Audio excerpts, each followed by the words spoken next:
여러분, 오늘 이야기에 들어가기 전에 구독과 좋아요, 여러분의 관심이 제게는 큰 힘이 됩니다. 저는 정혜란입니다.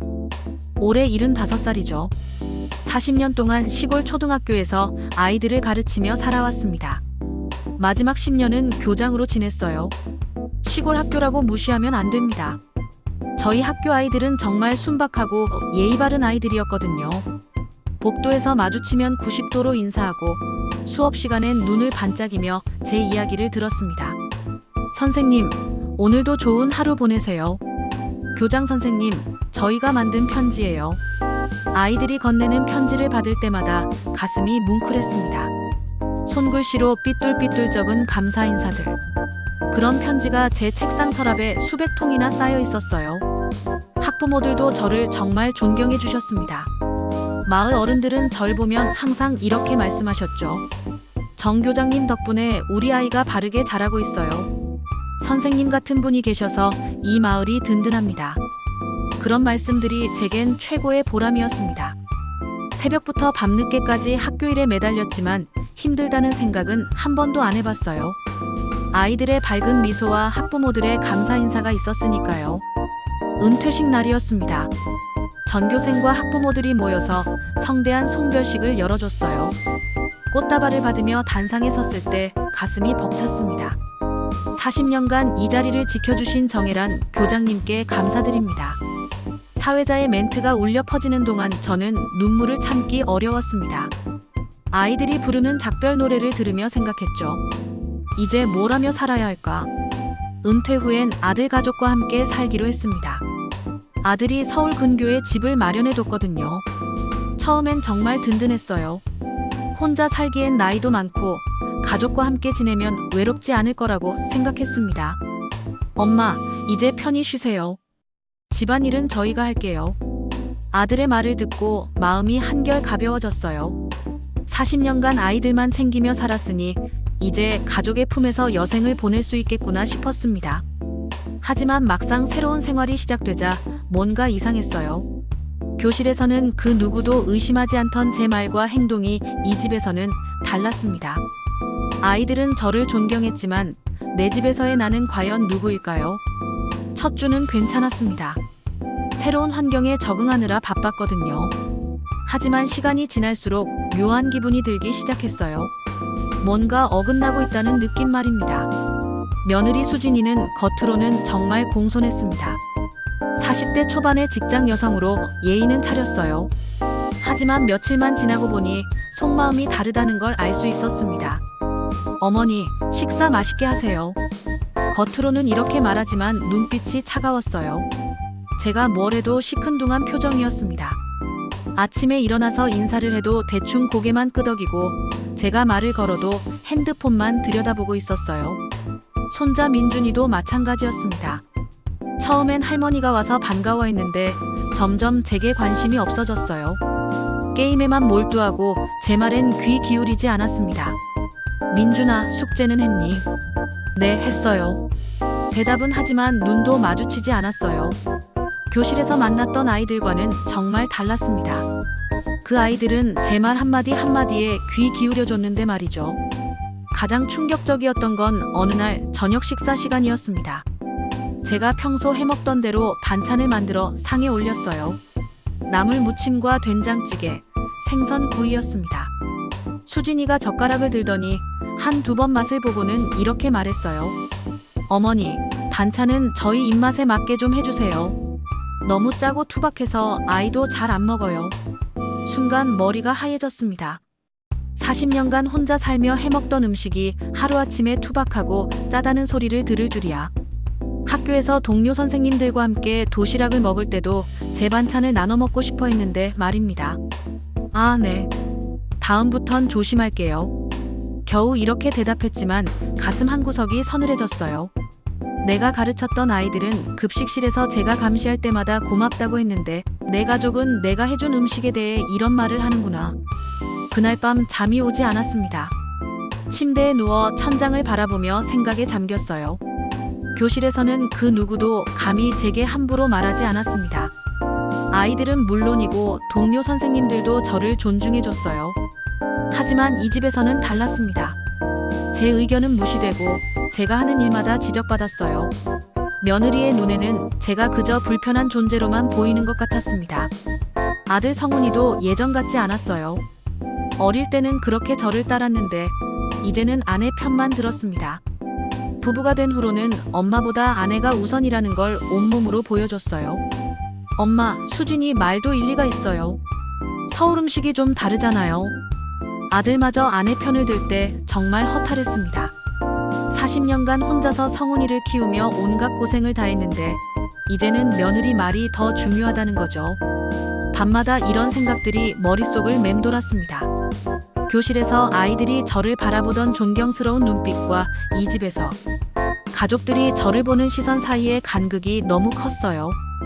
교직에 있을 때부터 허리가 좋지 않았습니다. 40년간 칠판 앞에서 수업하고 무거운 교무용품들을 나르다 보니 허리 디스크가 생겼어요. 그래도 일할 때는 참고 견뎠습니다. 아이들 앞에서 아픈 기색을 보일 수 없었거든요. 은퇴 후에는 좀 나아질 줄 알았는데 오히려 더 심해졌어요. 집안일을 하게 되면서 허리에 부담이 더 가중된 겁니다. 청소하고 빨래하고 장보고 요리하고 하루 종일 허리를 굽히고 펴기를 반복했어요. 엄마, 무리하지 마세요. 아들은 이렇게 말하지만 정작 집안일은 제가 다 해야 했습니다. 수진이는 직장일이 있다고 하고 성훈이도 회사에서 돌아오면 피곤하다며 소파에 누워 있었어요. 어느 날 장을 보러 갔다가 허리가 갑자기 끊어질 것 같은 통증이 밀려왔습니다. 그 자리에서 주저앉을 뻔했어요. 겨우 집에 와서 진통제를 먹었지만 통증은 가라앉지 않았습니다. 이틀 후 병원에 갔어요. 혼자서 지하철을 타고 정형외과를 찾아갔습니다. 대기실에서 번호표를 뽑고 기다리는 동안 허리 통증 때문에 제대로 앉아있기도 힘들었어요. 할머니, 엑스레이와 MRI 결과를 보니 수술이 필요합니다. 의사의 진단은 충격적이었어요. 디스크가 심하게 탈출해서 신경을 누르고 있다는 거였습니다. 수술하지 않으면 하반신 마비까지 올 수 있다고 했어요. 언제쯤 수술해야 하나요? 가능하면 빠른 시일 내에 하시는 게 좋겠습니다. 집에 돌아와서 가족들에게 말했습니다. 수술이 필요하다고 의사가 빨리 해야 한다고 했다고 말이죠. 성훈이의 반응은 예상과 달랐어요. 엄마, 수술하시고 그럼 집안일은 어떻게 해요? 순간 귀를 의심했습니다. 제 건강을 걱정하는 말이 먼저 나올 줄 알았는데 집안일 걱정을 하다니요. 수술 후 회복까지 몇 달은 걸릴 텐데 그동안 청소며 요리는 누가 해요? 수진이도 마찬가지였어요. 제 몸의 상태보다는 가사일이 중단되는 게 더 걱정스러운 모양이었습니다. 그날 밤 화장실에서 눈물이 왈칵 쏟아졌어요. 40년간 아이들을 가르치면서 아픈 곳 하나 없이 건강했던 제가 이제는 가족에게조차 짐이 되는 존재가 된 겁니다. 내 몸보다 집안일이 우선인 존재인가요? 저는 이 집에서 가족이 아니라 그냥 가사 도우미일 뿐인 건가요? 교실에서는 그렇게 소중한 존재였는데 집에서는 아픈 것도 눈치를 봐야 하는 처지가 되었네요. 손자 민준이만이라도 할머니 걱정을 해줄까 싶었는데 그 아이도 별로 관심 없어 보였어요. 게임하느라 바빠서 할머니가 수술한다는 말도 제대로 듣지 않았습니다. 이런 상황에서 수술을 받아야 한다니 마음이 무너져 내렸습니다. 수술 날이 정해졌습니다. 아침 일찍 병원에 가서 오후에 수술을 받기로 했어요. 전날 밤 수술 동의서를 작성하면서 보호자란에 누구 이름을 써야 할지 고민했습니다. 엄마, 저희는 일이 있어서 못 가요. 혼자서도 괜찮으시죠? 성훈이의 말에 허탈함이 밀려왔어요. 수술하는 날 가족이 없다니. 40년 전 성훈이를 낳을 때도 혼자였지만 그때는 남편이 일찍 돌아가셔서 어쩔 수 없었어요. 하지만 지금은 아들도 있고 며느리도 있는데 혼자 수술을 받아야 한다는 게 믿어지지 않았습니다. 괜찮아, 혼자서도 할 수 있어. 겉으로는 이렇게 말했지만 속으로는 무너져 내렸어요. 교실에서 아이가 다치기라도 하면 부모들이 얼마나 야단법석을 떨었는데 정작 제가 수술 받을 때는 아무도 곁에 없다니요. 수술 당일 아침 혼자 택시를 타고 병원에 갔습니다. 입원 수속을 밟고 병실에 들어가니 더욱 쓸쓸해졌어요. 다른 환자들은 가족들이 와서 이것저것 챙겨주는데 제 침대 옆은 텅 비어 있었습니다. 할머니, 보호자분은 안 오세요. 간호사가 물어볼 때마다 부끄러웠어요. 가족이 있는데 혼자 수술받는 70대 할머니라는 게 말이죠. 수술실에 들어가면서도 혼자였습니다. 마취가 시작되기 전 마지막 순간까지 누군가 제 손을 잡아주길 바랐지만 아무도 없었어요. 할머니, 천천히 숨 쉬세요. 마취과 의사의 목소리가 점점 멀어져 갔습니다. 의식이 사라지는 마지막 순간에 생각한 건 교실 아이들이었어요. 수술 받는다고 하면 얼마나 걱정해 줄까. 병문안도 와줄 텐데. 수술이 끝나고 회복실에서 깨어났을 때도 혼자였습니다. 의식이 돌아오면서 허리 통증은 사라졌지만 마음의 통증은 더 심해졌어요. 병실로 옮겨진 후 옆 침대를 보니 비슷한 나이의 할머니가 누워 계셨어요. 그분 주변에는 자녀들과 손자녀들이 둘러싸고 있었습니다. 엄마, 아픈 곳은 없어요. 할머니, 빨리 나으세요. 가족들의 걱정스러운 목소리가 들려왔어요. 그 모습을 보니 더욱 처량해졌습니다. 40년간 수백 명의 아이들을 품에 안고 지켜왔는데 정작 제가 아플 때는 곁을 지켜줄 사람이 아무도 없구나. 저녁 때가 되어서야 성훈이가 잠깐 들렀어요. 수술이 잘 되었는지만 확인하고 금방 가버렸습니다. 엄마, 수술 잘 되셨네요. 저는 급한 일이 있어서 먼저 가볼게요. 5분도 안 있다가 가버리더군요. 옆 침대 가족들이 하루 종일 간병하는 모습과 너무 대조적이었어요. 밤이 되자 병실은 조용해졌습니다. 혼자 누워 천장을 바라보며 생각했어요. 이게 내 인생의 마지막 모습인가? 평생 남을 위해 살았는데 정작 내가 아플 때는 이렇게 외로워야 하나? 수술 후 일주일 만에 퇴원했습니다. 아직 허리가 완전히 회복되지 않아 조심스럽게 걸어야 했어요. 집에 돌아오니 그동안 쌓인 빨래와 설거지가 산더미였습니다. 엄마 오셨네요. 그동안 집안일이 너무 밀렸어요. 수진이의 첫마디였어요. 수술 잘 받았냐는 말보다 집안일 걱정이 먼저였습니다. 퇴원한 첫날부터 다시 가사 일을 해야 한다는 압박감이 밀려왔어요. 며칠 후 저녁이었습니다. 일찍 자리에 누웠는데 거실에서 성훈이와 수진이가 대화하는 소리가 들려왔어요. 방문을 살짝 열어둔 상태여서 대화 내용이 고스란히 들렸습니다. 솔직히 어머니 때문에 집이 무겁다. 수진이의 목소리였어요. 가슴이 철렁 내려앉았습니다. 그래도 우리 엄마인데. 당신은 직장 나가니까 몰라요. 저는 하루 종일 어머니와 함께 있어야 해요. 눈치 보이고 불편해요. 성훈이도 한숨을 쉬더군요. 엄마도 나이가 있으시니까. 나이 드신 건 이해해요. 하지만 이런 식으로 계속 살 순 없잖아요. 잠깐의 침묵이 흘렀습니다. 그 다음에 나온 수진이의 말은 정말 충격적이었어요. 요양원 보내는 게 낫지 않을까요? 심장이 멎을 뻔했습니다. 요양원이라니. 제가 평생 가족을 위해 살았는데 이런 말을 듣게 될 줄이야. 그건 좀. 다른 집들도 다 그래요. 요즘에는 요양원 시설이 좋다고 하던데. 어머니도 거기서 또래들과 지내시면 더 좋으실 거예요. 성훈이는 대답하지 않았지만 반대하지도 않았어요. 그 침묵이 더 무서웠습니다. 순간 교실에서 아이들이 했던 말들이 떠올랐어요. 선생님은 집 같은 분이에요. 선생님과 함께 있으면 안전해요.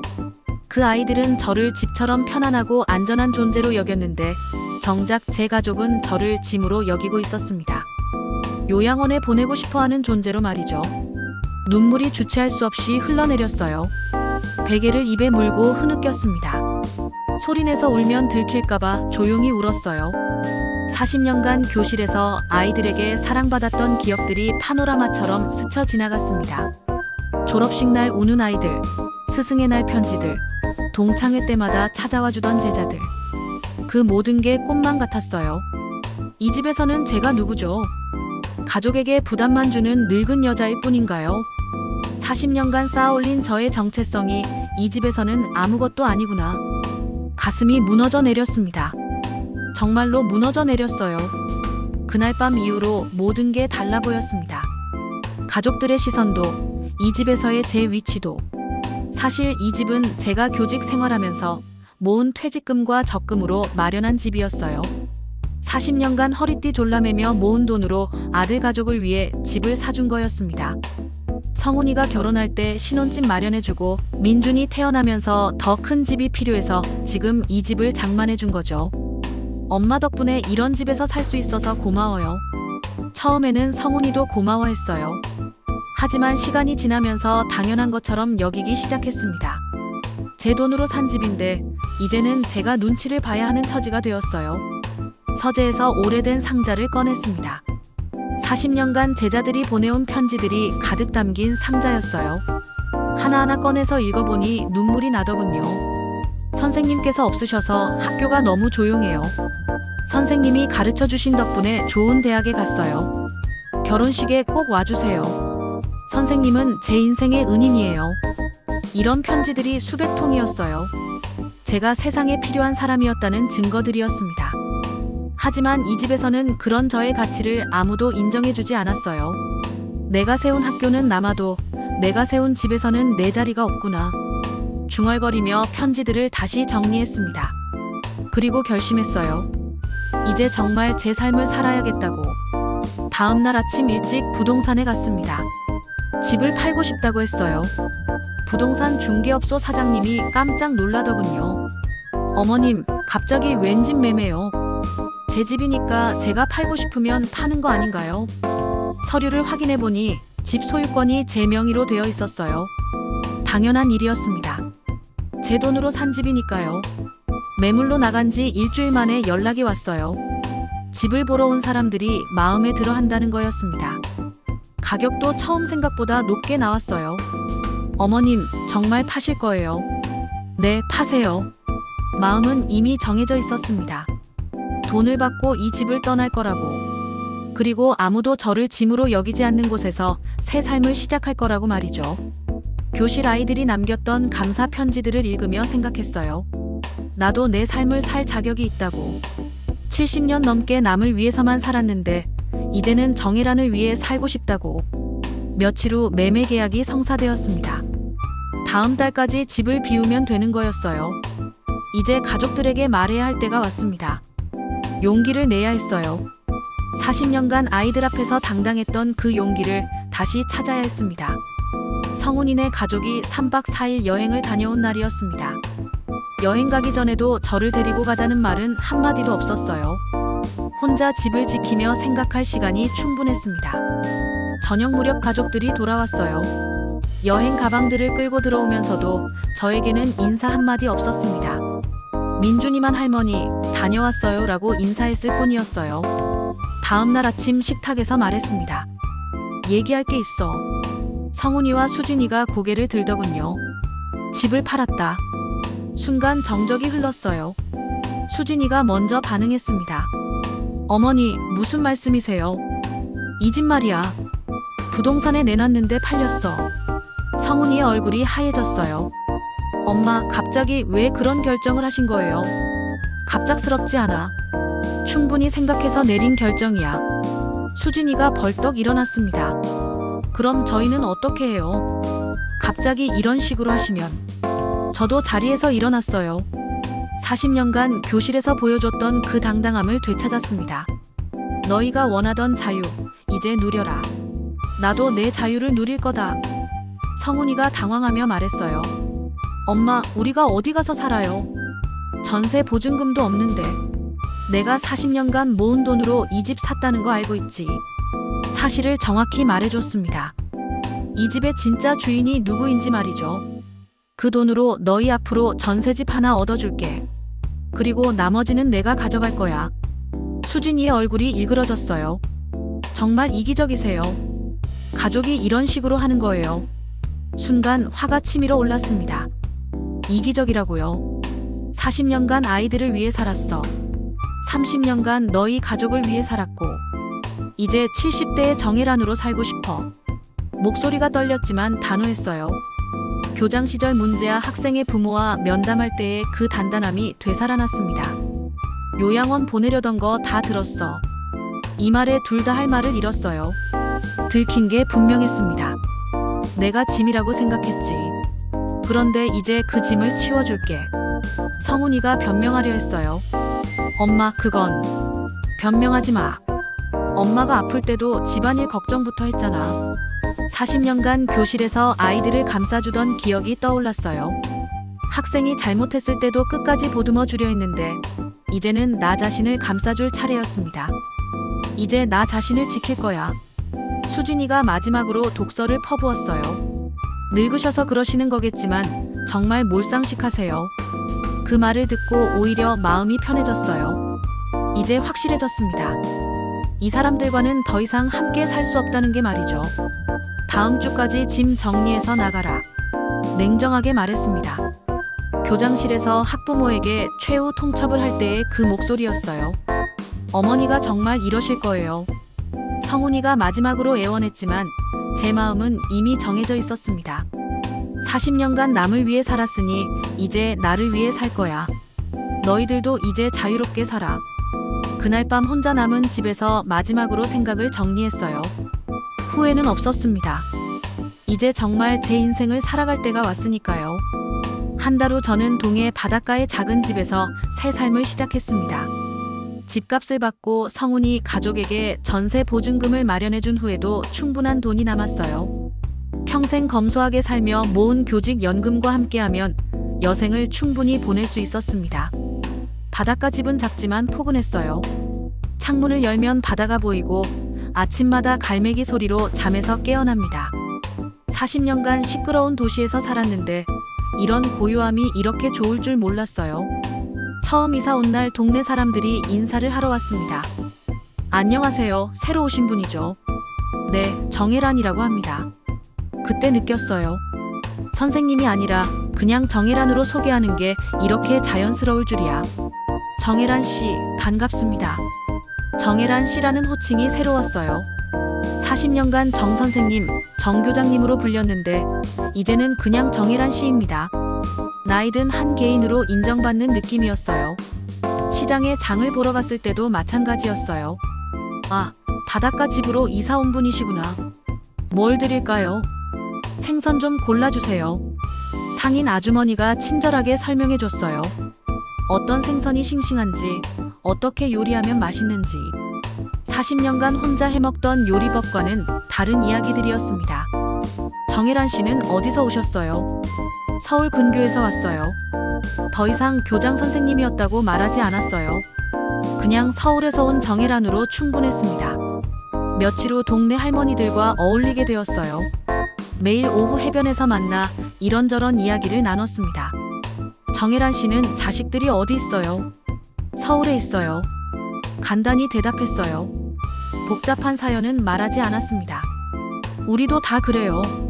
자식들은 바쁘다고 하고 우리끼리 의지하며 살아가는 거죠. 다른 할머니가 고개를 끄덕였어요. 모두 비슷한 처지였나 봅니다. 그래도 여기 와서 잘 됐어요. 혼자 살기엔 이만한 곳이 없죠. 정말 그랬어요. 이곳에서는 아무도 저에게 무엇을 요구하지 않았습니다. 집안일을 해달라고 하지도 않고 눈치를 주지도 않았어요. 그냥 한 명의 개인으로 존중받았습니다. 한 달쯤 지났을 때 성훈이에게서 전화가 왔어요. 엄마, 안녕히 지내세요. 응, 잘 지내고 있어. 더 이상 원망스럽지 않았어요. 오히려 고마웠습니다. 덕분에 이런 자유를 찾을 수 있었으니까요. 가끔 연락할게요. 그래, 너희들도 잘 살아. 짧은 통화였지만 마음이 편했어요. 이제는 서로에게 부담이 되지 않는 관계가 된 것 같았습니다. 저녁마다 바닷가를 걸으며 생각해요. 70년 넘게 살면서 이렇게 자유로운 기분은 처음인 것 같습니다. 아무의 눈치도 보지 않고 아무에게도 맞춰주지 않고 그냥 정혜란으로 살 수 있는 시간. 가끔 교직 시절이 그리워지기도 해요. 아이들의 웃음소리, 동료들과의 추억, 존경받던 그 시절. 하지만 그것도 제 인생의 한 부분일 뿐입니다. 이제는 새로운 정혜란으로 살아갈 시간이에요. 바다를 바라보며 중얼거렸습니다. 내 이름은 정혜란. 누구의 어머니도 누구의 선생님도 아닌 나 자신으로 살아갑니다. 파도 소리가 제 말에 답하는 것 같았어요. 이제 정말 제 인생이 시작된 거라고, 늦었지만 진짜 자유를 찾은 거라고 말이죠. 그렇게 저는 새로운 삶을 살아가고 있습니다. 70대에 시작한 진짜 제 인생을 말이에요.